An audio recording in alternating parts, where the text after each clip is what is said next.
Welcome back to the Toffee Blues, your source for all things Everton. I am Connor Williams and we are back with another one of our 24/7 news report videos. This one's quite a good one. As always, we started off with our headline news, and our headline news is that AC Milan are no longer interested in signing Colombian midfielder James Rodriguez. James Rodriguez did welcome a move to the Italian side, but due to James' wages and physical problems over the years, it was enough to discard the idea from Milan. This has come via Corriere dello Sport, via Sport Witness. I very openly say that I like James Rodriguez on the channel. I said that it'd be a shame if no one ever got to saw him play at Goodison Park live. And I stick by it. And this news to me, I understand financial fair play, but I think there's better players. There's players I'd rather see leave the club than him. I actually think he's one of our better players. And I'm certain he can work in this Rafa system. I'm excited to see him in that central role as the number 10, as the attacking midfielder. I feel like that's his best position, not out on the wing or telling him just free roam. I mean, he's better in that hole, picking up space, quick 1-2s with a fast striker and the wingers. I think we could see the best out of James Rodriguez in that role. Even in that role as well, you could argue he doesn't have to run as much as he was on the wing. And it's not that important that he doesn't drop back, because you'd have your two behind him, and when your wingers drop in, you'd have the four. That's just something else. But I believe he could fit in Rafa's system. Obviously, like I said, Rafa prefers a 4-2-3-1 and then drops into a 4-5-1 in defence. He's not opposed to tackling. I saw a couple of times last season he'd slide tackle. He's got a bit of bite. He's got a bit of fire about him, which I didn't think he'd have. You know, he's a good. He can have that sort of bite that you need. But he's such a good player. He picks passes that no one else sees. He's got a wonderful left foot. He's just a very intelligent footballer as well. And he's one player I really don't want to see leave the club. And it looks like he won't do, obviously, due to physical problems. But I feel like with a full season under his belt now, or most of, he can overcome these. I don't think it's past the realms of possibility. Also, the wage thing is a problem, but that's such an Everton problem. I don't think he's our highest earner. And the club have been known to give, shall we say, nicer contracts than they should do, more generous contracts than they should do. No one should be surprised that AC Milan are looking at that going, that's a lot of money, because that's how Everton do it. He's not the first player that's probably got a wage that could argue is more than the more than he contributes back to the team. So it's not a massive shock, but I'm actually really excited to see him play. I'm really glad we're keeping him. I think he could have a really good season if Rafa plays him. And he's a type of player that will want to play. I think we could really see the James Rodriguez of old, the one that was touted that went to Bayern Munich, the one that went to Madrid. Most importantly, because he'll be playing in a position I think is his natural position, and one that you get the best out of him for. But we also have the news that Everton are currently not pursuing a deal for Sporting Lisbon midfielder Matheus Nunes.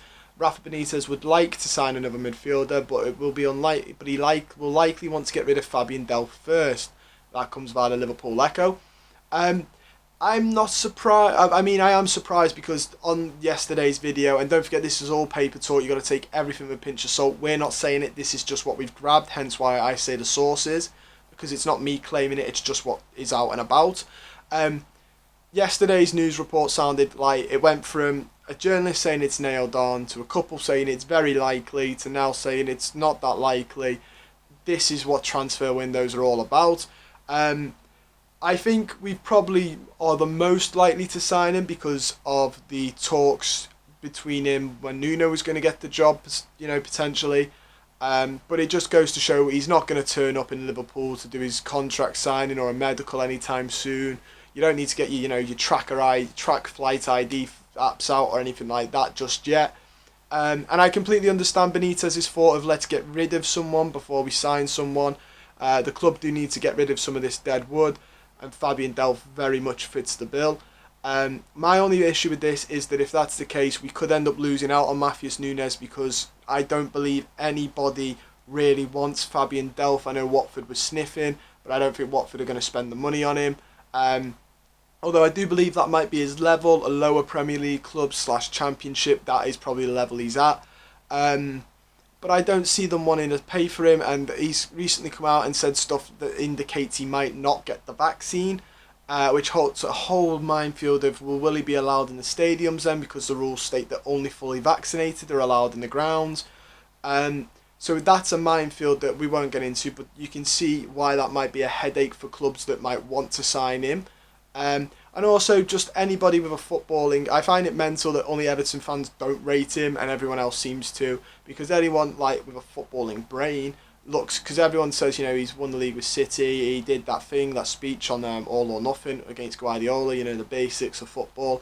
But when you look at it, he's not had the best Everton stint, and if you're a director of football or a manager and you now look at Fabian Delph, all you can compare him on is in his Everton time are bad things, a bad reflection. He's not had the best of games.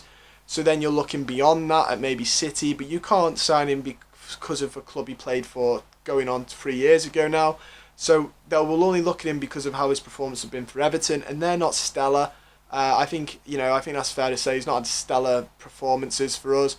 So it will be really, really tough to get a player that's, hardly played, very injury prone. The games he has played haven't been impressive. You wonder who is going to spend money on him.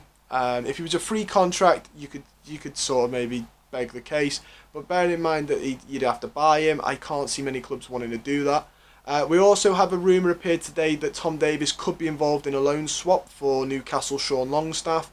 The rumour was played down at the moment, and that's come by the Chronicle. I know Tom Davies splits his fan base right down the middle. I'm actually on the side that likes Tom Davies. I think he's a nice lad. He loves the club, which I know people are going to go sentiment, we need to get rid of it and all this in the comments. But I actually think he's actually a good football player. I think he's solid. When he first burst on the scene, he's shown a sort of forward attacking mind for a midfielder. And then under Angelotti was like, I need you to be more of a Pirlo-esque in the way of the same role. I'm not saying he's Pirlo-esque in the ability, the Scouse Pirlo. I'm just saying he wanted him to play as that deep-lying playmaker that would recycle possession. And I think he did an alright job alongside Alan. I think Tom Davies had a solid season. I actually really like him. He's still young, he's still got a lot of time to improve, and he seems to have the hunger, which is the most important thing. He wants to be at the club, he's got a hunger to succeed at the club. And the amount of times we all say, I don't want him at the club because he doesn't want to be here, he's got no hunger. But this is a lad who has got hunger and he does want to be here, and I do believe he wants to improve. Apparently he was really excited to work with a manager the calibre of Angelotti because he could learn so much. And that's what you want. I think he's a model professional, which is very, very good. And he just is an all-round lovely lad. So I actually hope we stay. Also, I don't know if Sean Longstaff comes in and is a better player than him right now. I don't think he is. I don't watch Sean Longstaff at Newcastle and go, he's better. I don't think he's considerably worse. I just don't think he's an improvement, and we might as well stick with a lad who we know is going to work hard for the club because it's the club he loves. That's my personal opinion. You might disagree with me, and you will let me know down below. We also had the news that Sporting Lisbon have turned down a swap deal from Everton. Everton reportedly offered Gomez for Brazilian midfielder Matheus Nunes, and Sporting manager Ruben Amorim wasn't keen on the offer. That's come via Ebola. This isn't a massive shock, is it? I said it yesterday. I think Sporting probably are in a position similar to us where they need to sell players to get players off wage bills. Although I'm not too sure, actually. I think Sporting are in a really good place because they've just sold Bruno Fernandes, and sort of like just the way they do it. If you don't know, look at Sporting's ins and outs. They're very, very good. Their net profit is huge, so I don't think they necessarily need the money, but they might prefer the money to a swap deal. They might think Andre Gomez isn't worth the value of Nunes, adding on potential. They might think Andre Gomez just isn't that good. It could be a number of things they don't want him, but I wouldn't be surprised if they were after the money more, because they might just prefer it. I don't think they rate Gomez as a fair swap, so we'll have to keep our eyes out for that one. But I can't see it. I feel like we'd have to offer Gomez in a bit of money or just money outright.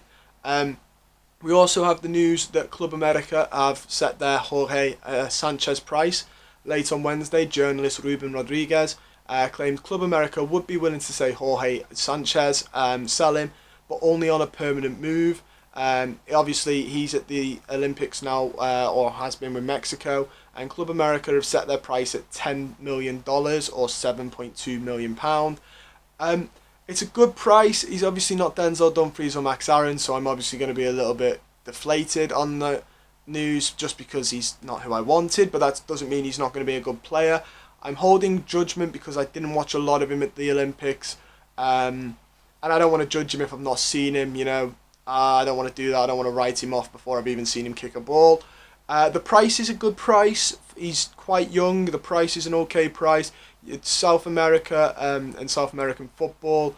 I feel like there are some unearthed gems that can come from there, and he might be one of them. Mexico are a very good team at the Olympics. I've watched bits of them and I've been impressed. So we'll have to wait and see on that one. I don't think it's certainly cheaper than Denzel Dumfries, which is what the club will be thinking. It's less money than the Dumfries transfer, which is a shame if we don't get Dumfries, but it's good to see the club have got a plan B, C and D on this. We also have the news coming from Phil Kirkbride of the Echo that Andre Gomes has received interest from former club Benfica, and Everton could be willing to sell the Portuguese midfielder if the right offer was put on the table, as it would create further space in the wage bill. Like I just said, they were willing to swap him for Nunes, so it's not a surprise that Everton don't see Gomes as a keeper. If we got rid of him and we got some money, got him off the wage bill, we would probably then put that money into getting Matheus Nunes. So if you can't do the swap deal, we'll sell him and get him and get the other one anyway with some of the money that we sell and keep, fiddle around with. It's a shame. I really liked Andre Gomes on his loan spell. Obviously, he had that horrific injury that did probably change him.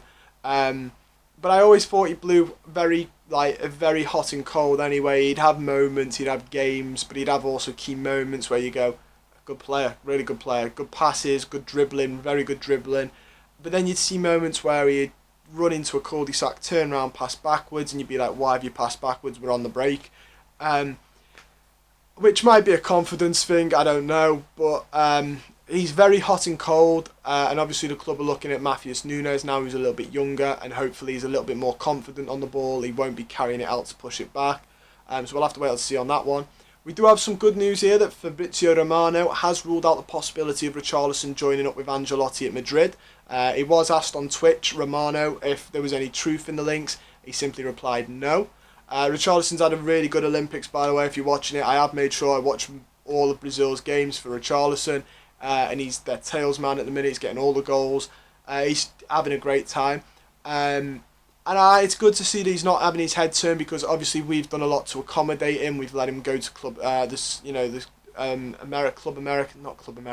Super American Cup, and we've also let him go to the Olympics, which he really was pushing for.